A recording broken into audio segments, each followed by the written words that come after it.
Ouais, je suis par terre, ouais, je suis par terre. Il fait chaud. Est-ce que vous aussi, est-ce que vous avez galéré à trouver, enfin, à acheter votre premier objet de collection? Parce que moi, le premier objet que j'ai acheté, c'était pas un objet de collection déjà, c'était une Funko Pop. Je sais pas si on peut dire. Enfin, moi, quand je parle d'objet de collection, je parle vraiment de répliques. Par exemple, le couteau de Dumbledore, le trophée des trois sorciers, les baguettes. Vous voyez, ça, c'est des répliques de collection. Funko Pop, pour moi, c'est de la collection à part. C'est toujours du Harry Potter, mais c'est à part. Bref, et en fait, j'avais jamais eu d'objet de collection. Genre jamais. Je n'avais pas eu. Et le peu de collection que je pouvais avoir, c'est moi qui devais le faire. Donc je regardais des DIY, sauf que je suis pas douée de mes mains, du coup ça ressemblait à rien. Enfin, j'avais rien. Du coup, j'ai travaillé. J'ai travaillé. Déjà parce que moi, l'école, pour moi, c'était pas fait pour moi. Du coup, j'ai travaillé.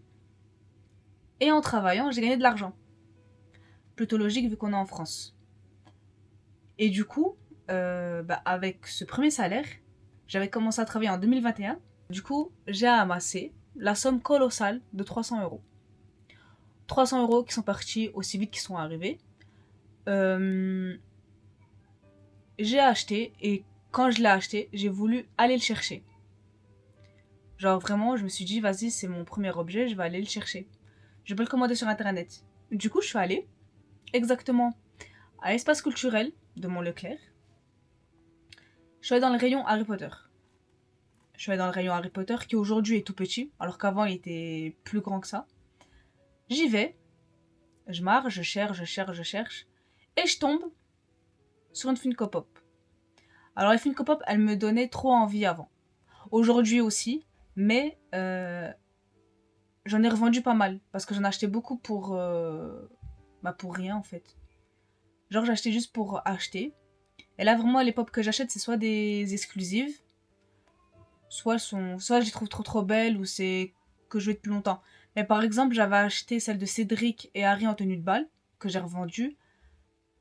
Bah parce qu'en fait c'est les mêmes, à part qu'ils ont changé la tête et j'ai trouvé pas si folle que ça. Comme Ginny aussi je l'ai revendue, j'en ai revendu plein. Plein plein plein plein plein. Vraiment, j'ai gardé que celles que j'aimais trop, qui étaient belles, qui sont un peu exclusives et tout ça. Bref, et du coup, je suis au espace culturel. Soit je pouvais acheter une Funko Pop, soit un livre. Enfin, voilà. Et moi, ce que j'ai fait, j'ai acheté une Funko Pop pour la maudite somme de 15 euros, qui était la Funko Pop de Voldemort. Elle est tombée entre-temps, plusieurs fois. Et en fait, elle a maintenant des défauts de peinture. Alors, est-ce que je regrette cet achat? Je sais pas. C'était mon premier objet en tout cas. Euh, c'est juste moi mon problème quand j'achète un objet de collection, je sais pas si ça vous fait la même chose. Euh, et c'est pour ça que je réorganise aussi mes étagères à chaque fois. C'est en fait quand j'en ai marre de voir trop l'objet devant mes yeux, je suis obligée de le changer de place. Ou je suis obligée de le changer de place. euh, parce qu'en fait j'en ai marre de le voir. Et Voldemort, ça fait depuis 2021 que je l'ai.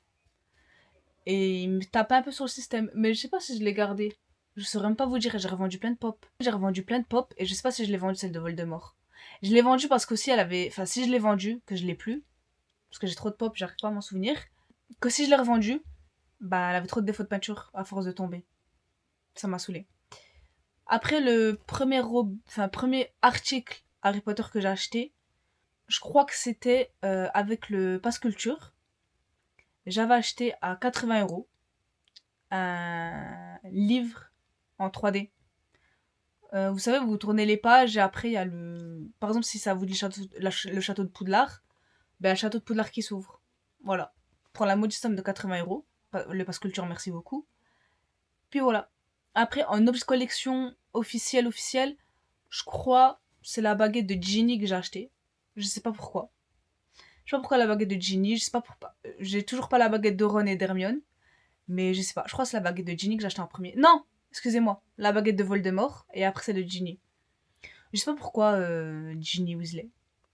Vraiment, j'ai acheté sa baguette, je sais pas. Mais je regrette pas vu qu'aujourd'hui elle est dédicacée par Bonnie Wright. Du coup, ouais, première baguette, celle de Voldemort. Elle est trop belle. J'ai la baguette de Harry. toujours pas la baguette de Ron, ni d'Hermione. Ron, de toute façon, je vais l'acheter parce que je vais aller voir Rupert Grint. Et Hermione, de toute façon, même si je vais pas voir Emma Watson, je vais quand même l'acheter. Mais voilà. Donc voilà, je voulais vous raconter ça, pour vous parler de ça. Le podcast, il était court, mais dites-moi si ça vous plaît. Dites-moi si vous voulez un autre épisode. Et puis voilà. Merci à tous d'avoir regardé, et à très bientôt tout le monde.